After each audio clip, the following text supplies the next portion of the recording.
Theo Timmermans, leefhouwer op een goal bij Veendam. LJDK maakt knokken voor liefsbehoud. En weekend van de Weerriet voor de volleybalsters van Snits. Het is manje, fjouwe maat. Dit is de sport in Bobbeslag.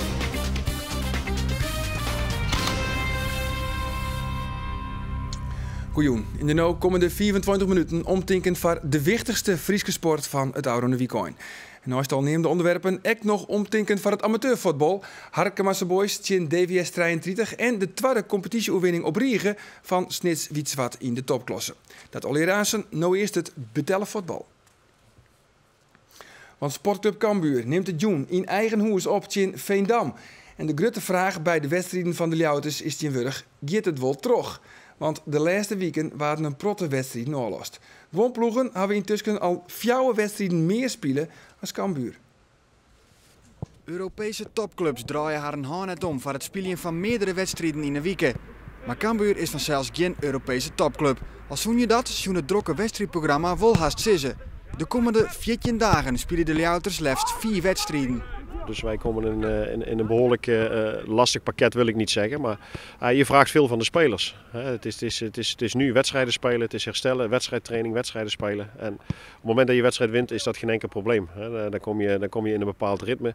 Maar op het moment dat je wat met blessures en dat soort dingen te maken krijgt, ja, dan wordt het wat lastiger. Erik Bakker rint al een paar seizoen na in het betellen voetbal, maar dit had hij nog net eerder meemaken. Nee, dit heb ik nog nooit meegemaakt. Dat we voor die andere ploegen 8 wedstrijden voor het einde moeten wij er nog 12. Dus dat is wel heel bijzonder. Ja, het is ongelooflijk. 4 wedstrijden minder gespeeld dan een heel aantal andere ploegen in de Jupiler League. Is het ook vervelend?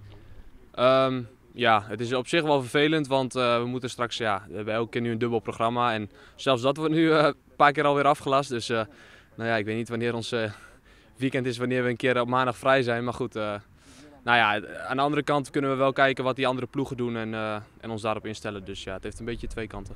Cambuurs topschutter Michiel Hemmen wie de oude weken ziek en hij zit in Veendam dan ook net in de basis. Martijn Barto is zijn vervanger. Martijn van der Laan had ook ziek geweest, maar hij is wel fit genoeg om jong te starten.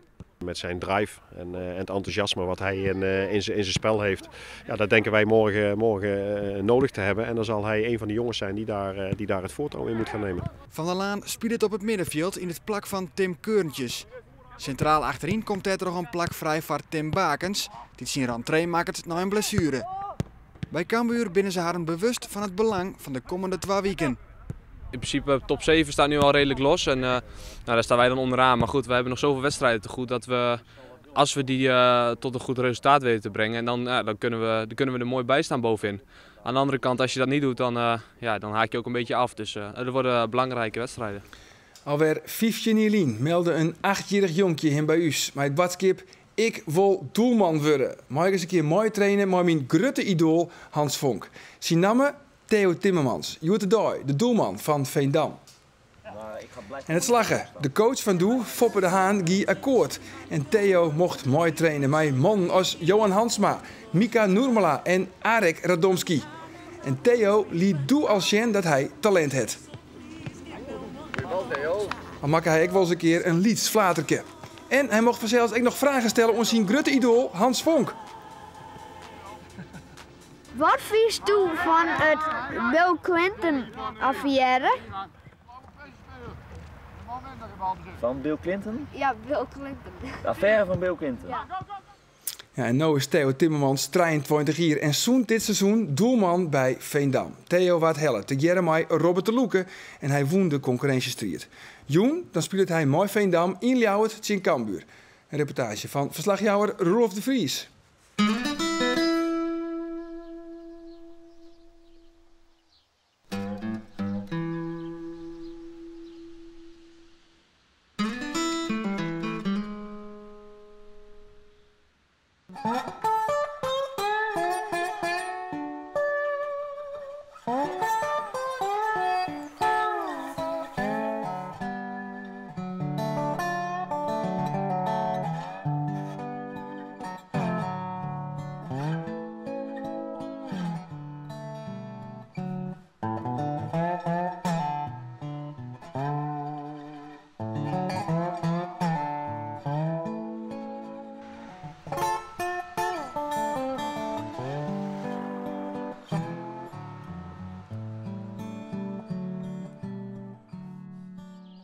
Keeper.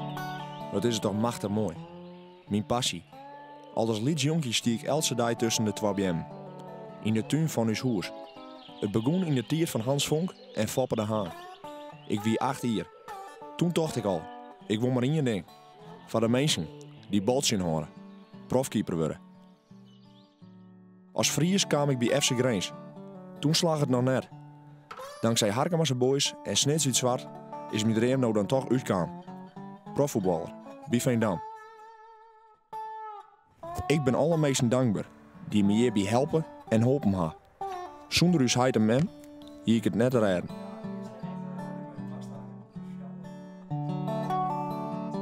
Haast elke dag riet ik naar Veendam. Start is geriep. Onder de reek van Jouwer. Naar het eerste van Grains. Naar de lange leegte. Net gek. Van VFV 68 om Veendam. Elke keer weer ren ik grutsk het stadion binnen. Je hak het verdienen. Het gaat net zo goed met Veendam. We binnen haast failliet. Er is net een soort geld. Misschien krijgen we wel punten in mindering. Ik hoop net dat dit de allerlaatste wedstrijd is. Ik moet er net om denken. Voor mij is dit een bijzondere wedstrijd. In mijn contract staat dat als ik 20 wedstrijden speel, ik contractverlenging krijg. Als het fluitsignaal klinkt, is het Safir. Mijn 20e wedstrijd is begonnen. Veendam is een cultclub. Echt voor mij. De fans, het veld, de jochmassen, de tribunes. Men zei dat hier geen enkele club met plezier komt.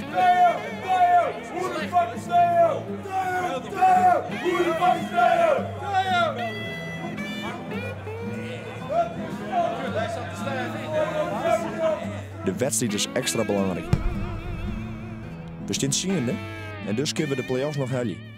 Maar het zinstander is Volendam. En dat is geen makje.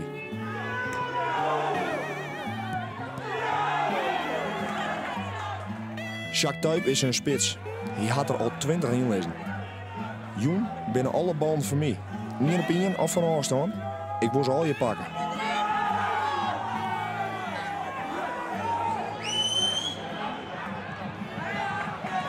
Tomme, koel er net bij. Steen achter. Nou de rest Helly, maar ze binnen beter. Komen ze al weg. Ik ken er net bij. Weer een goal. Dan de tweede Heltema. We krijgen wat kansjes. Nou zelfs achterin geen fouten meidje. Wel dus. Ik ken er weer net bij. 3-0 achter. De wedstrijd te spelen. Echt nog een penalty. Die maar pakken dan. Echt dat nog. Correct net. Het zit je net mee. 4-0 verliezen, maar vol man van een wedstrijd. Wat hak erom. Ik ben er ziek van. Menje matten we naar Cambuur. Als Frieske keeper de Frieske balans inhouden. Vroeger had ik het nooit zo bedenken kend. Verliezen doch zeer, maar keeper is oh zo mooi. Harkema's boys wrakselt hem stadig om naar boppen op de ranglist. Sneun was de ploeg van trainer Willem Brouwer het opnimmertje in DVS 33 uit Ermelo. Die ploeg had 2 punten meer als de Harkieten en steen op het 5e plak. Maar Harkema's boys had intussen de zwang te pakken, want ze hadden zontje punten uit de laatste 8 wedstrijden. Voor weer de blommen en de flessen voor Jelmer Slager. Hij speelde zijn 150ste wedstrijd van de boys en verliet aan het eind van het seizoen de club Liekersbroer Reinder. Winnen wie je must van de Harkieten om los te komen uit de onderrijn. Johnson Bakuna. En dan krijgt Harvey Bishop de bal. Prachtige beweging en dan de vrije kans, maar hij zit oer. Grote kans dus voor de boys, maar dan DVS 33 aan de overkant. Mike Arends krijgt de bal voor en dan is Maurice de Ruiter los van Jelmer Slager. En staat het samen in 1-0 voor DVS 33. Nog eens Maurice de Ruiter, vrije kans en dan is keeper Jacob de Vries kanslees. Vrije trap dan voor Jelmer Slager. We terug Klaas Cotanus, Hans Boersma, maar bal gaat valans. Is dan wel onrekken, dus volgt er een hoekschop. Keeper Daan Huiskamp. En dan Havi Bishop. Klaas Sultanis, maar die kreeg de bal net in de goal. Zo gaat ik deze kans voorbij. Maar de druk op DVS neemt daar. Jelmerslager. Omgekeerde Klaas Sultanis. En die iepent dan prachtig op Heine Uldriks. Heine Uldriks. Hij helpt uit, maar de bal gaat valans. Het hier al lang ingelijk wezen, maar dat bad net. Eens kan DVS er hier en dan net onder de pas. Arjen Bergsma op Johnson Bakuna. En dan leppelt hij de bal in één keer voor en dan gaat hij er zomaar in. Ja, laten we zeggen dat het zo bedoeld weer. Misschien een hele voorzet, maar de bal gaat alle van Basten in één keer in de goal. En zo maakt het Johnson Bakuna de league-maker. Arenhuis Boersma verliest hier het kopduel. En dan loopt het hier bij de boys. Dan is het geen boetenspul, nevens de assistent Skiersulter. En dan mooi de man van de eerste goal Maurice eruit de trog in. In steef van zelfs de shit loopt de bal dan breed. En dan zit Reinder Slager er goed tussen. Avi Bishop, Heine Ulriks op het randje van boetenspul. En dan maakt er het armuitje. Maar hij schoot echt de bal niet onder de goal. En zo is het bij de T dan nog altijd ingelijk. De aantrap voor de tweede helft. Robin Huisma de Jong mooi een hele goede paas op Havi Bishop. Die kent de bal dan binnenhouden. Eindelijk Ulriks die kapt terug en dan staat Arenhuis Boersma bij de tweede peel. En komen de boys van de aantrap op 2-1. Prima binnenhouden daar terug. Havi Bishop, terugkoppen van Uldriks en dan is het Arenhuis Boersma. De verzinnen voorsprong van de Harkemasse boys. En het is een bevrijding, deze tweede goal. 3 minuten later. De kans daar voor Johnson Bakuna. Arenhuis Boersma en Uldriks die winnen vrij, maar hij besluit om hetzelfde te doen. Dat gaat dan correct mis. Maar op een einde de Harkemasse boys. Johnson Bakuna en dan wordt hij ontikken. Terug Edmund Mijnheer en Skiersulter Peter Hut kennen dus als een Pingelian. Een boetelkansje om de voorsprong uit te breiden. En dat doet Arenhuis Boersma dan. 3 hier. En dan zit de wedstrijd in het slot. En let dan op Klaas Kotanis, de onvierder en routinier. Hij zet de onval zelfs op. 1-2 maar Arenhuis Boersma. En hij maakt het zelfs schitterend door. En zo doen de boys goede zaken. En kennen van hoor aan nooit Bobbersjen op de ranglist.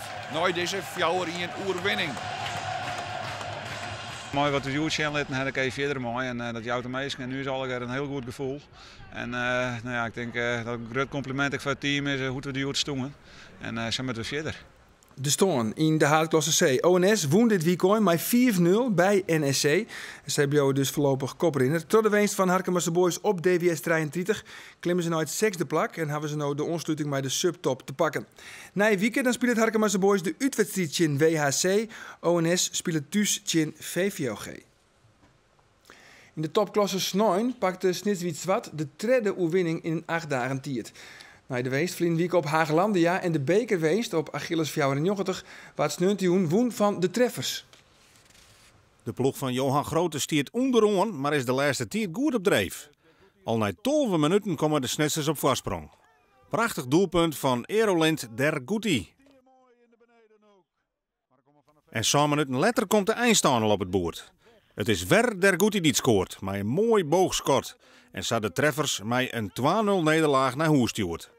Net zijn steende de weest stiert Snitswiet Zwart nog altijd laatste. Het fietser Liel Westra is snel goed het aanzetten om Parijs-Nice. Westra eindigde als derde in een bijzonder kwarte proloog over 2,9 kilometer. De hutfietser van de tienjes zegt de Fransman Damien Gaudin verrassend de winst pakken. Sylvain Chavanel was tweede. Westra vliende hier tweede in Parijs-Nice, hoegde maar 1 tel Tatiaan op Gaudin. Joert weet trouwens de tweede etappe en die wat woon in de massaspurt, toch de Fransman Bouhanni. Westra is nou deel trede in het klassement. En ijshockeyer Sander Dijkstra van de Flyers met een miljoen van de tuchtcommissie van het ijshockeyboen verantwoordje. Dijkstra zou dopingbroekt hebben. Het gaat om een stofje in een voedingssupplement dat bij trainingen wel tastien is, maar bij wedstrijden net. De ontdekking wie al in oktober. Nou, voor de belangrijkste periode van het seizoen, want de play-offs beginnen tak om vreed, moet er nog een harkzitting om te pas komen. Het is nog net bekend wanneer de uitspraak is. Het wie het weekend van de weerhiet voor de volleybalvrouwen van Snits. De ploeg zit op het tweede plak, maar het wordt nog een tour om die positie vast te houden. Dit weekend wie er een dubbel programma. Sneun reizigen Snits naar de nummer 3 Weert en die wedstrijd werd verlend in 4 sets, 3-1. Juster kwam Sliedrecht op bezitten en dat is de regerend landskampioen en op dit stuit de nummer 1.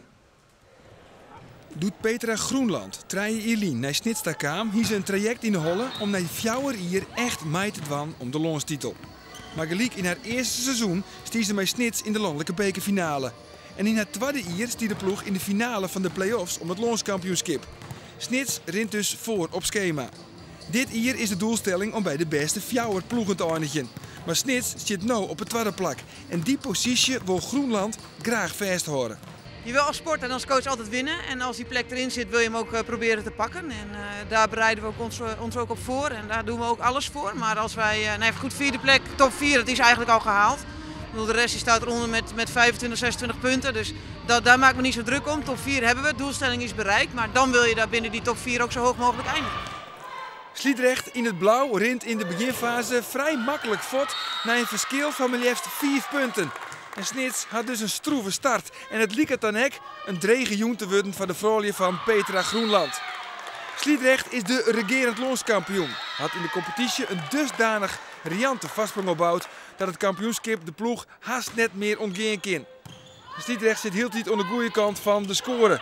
Maar Snits is taai, jouwt net gauw op en trok goed verdedigje knokken ze harm waarom in die eerste set. Coach Appie Krijnse van Sliedrecht zucht dus jip en vreeg het dan een time-out aan. Want staarde gewoon kroept Snits dichterbij. En dit hier Sliedrecht eens net verwachten. Van 20 zontje wordt het 20-8, dat wordt zelfs 20-9. Hier, onval van Sliedrecht, prachtig blok van Snits. En zo wordt het heel spannend in die eerste set. Van 23-20 wordt het 23-22. Het god is nog maar 1. Maar uiteindelijk gaat de eerste set toch nog naar de beziekers. Want Venna Seinstra slaagt in het blok. En dus eindigt de eerste set in 24-22. Maar wat kwam Snits nog dichtbij. Als je Sliedrecht vergelijkt met Snits, dan ben zij in alles correct wat verder. Dat is geen schande, maar wel een constatering. Ja, zij beginnen gewoon vanaf het begin volle bak met de service, volle bak de bal erin te slaan. Ja, en bij u is dat oors. Ja, minder 4 dan dat zij binnen. Ik denk dat zij wel een klasse verder binnen. Hun hebben vandaag gewoon super gespeeld. Hun serve was super, hun blok was super. En ja, als wij zeg maar niet de paas helemaal goed brengen, dan gaat hij al gauw naar buiten en dan hangt daar al een 2 blok voor. En dan kun je het eigenlijk gewoon niet meer langs. Snits wisselt slordige momenten al mijn mooi onvolspul. Sagier, mijn onvol tot de midden, mijn klaske sikkes als eindstation. Maar in de tweede set toch hetzelfde beeld als in de eerste set. Snits shot hield iets in een efterstoon aan.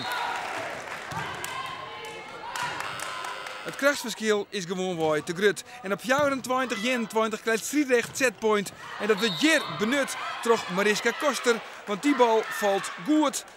En zo gaat de tweede set toch ook wel vrij makkelijk naar Sliedrecht bij 24-21. En ook de derde set is een prooi voor de beziekers uit Sliedrecht met 24-15.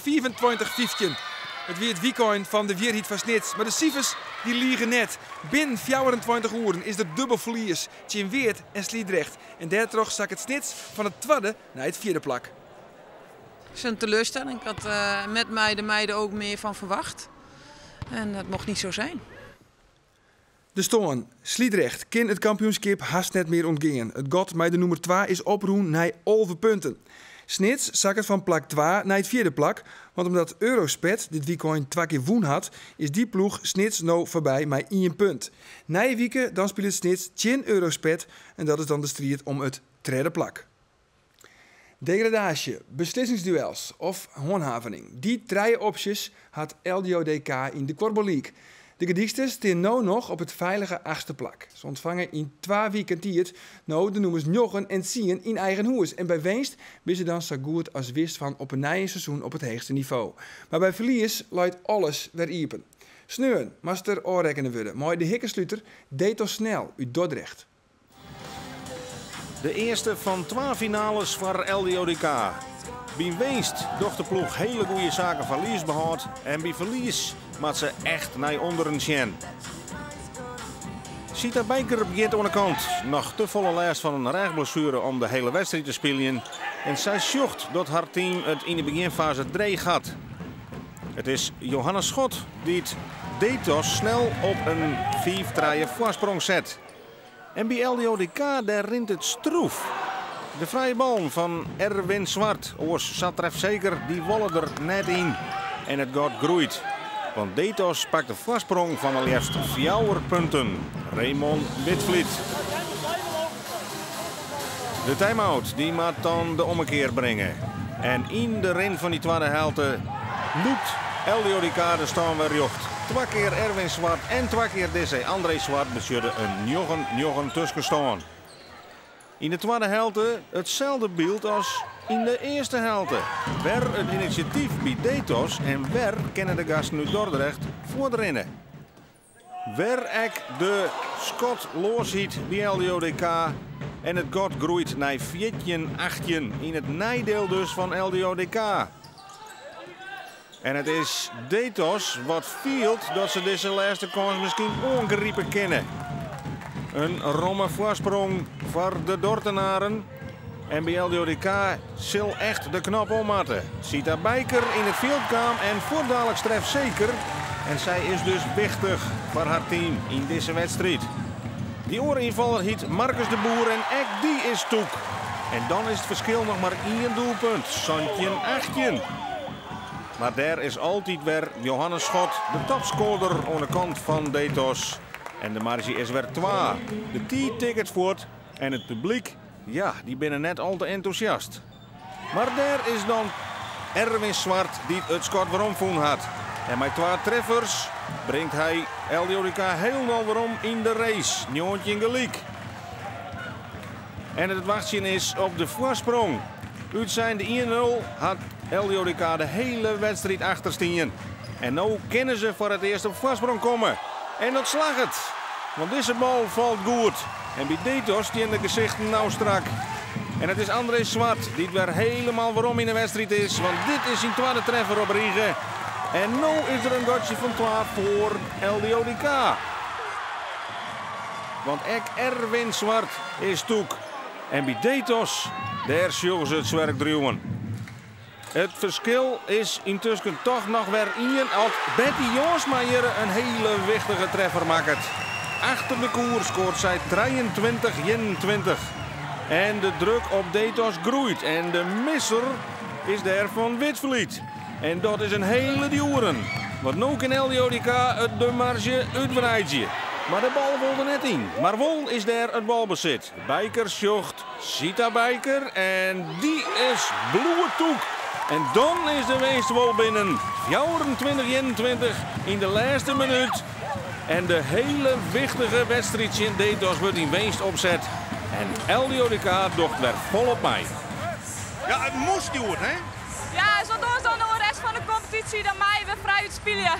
Maar uiteindelijk zijn we deze wedstrijd moeten we winnen en kunnen we winnen. Dus we moeten gewoon vol ingaan en dan komt het wel goed. Het was eigenlijk een hele aparte wedstrijd, mag ik zelf zeggen. We hebben van je 2 situaties in zowel de eerste helft als de tweede helft. Wij gewoon eerst dik achter staan en ja, we hebben gewoon fantastisch teruggekomen bij de situaties. Maar het belangrijke is nou dat we in ieder geval plak zien helemaal achter ons laten gaan. Daar hebben we geen les meer van. Dus ja, dat is een belangrijk iets.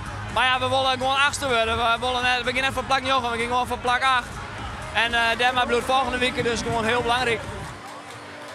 Gewoon dat we moeite hebben met de druk van deze wedstrijd, een aantal meisjes. En ja, ik denk dat we het even leren, maar we gaan nu zijn wedstrijd spelen. Nou, ik hoop dat we dat na een week weten hoe dat gaat en dat we dan beter beginnen in ieder geval. PKC verleert bij top, maar bloot wel koprinner. Onderin zit LDODK nou nog steviger op het achtste plak, omdat de noemer Njochen Nick verleert bij DVO. De vastsprong op Nick is nu 3 punten. Snijdt de midden om 11:05, dan speelt het LDODK thuis tegen Nick. En bij winst op de grenzes is het achtste plak zo goed als wis. En het is via de sport op deze manje. Nou, daar eens een keer weer naar het Frieskenijs in Joert. Dag.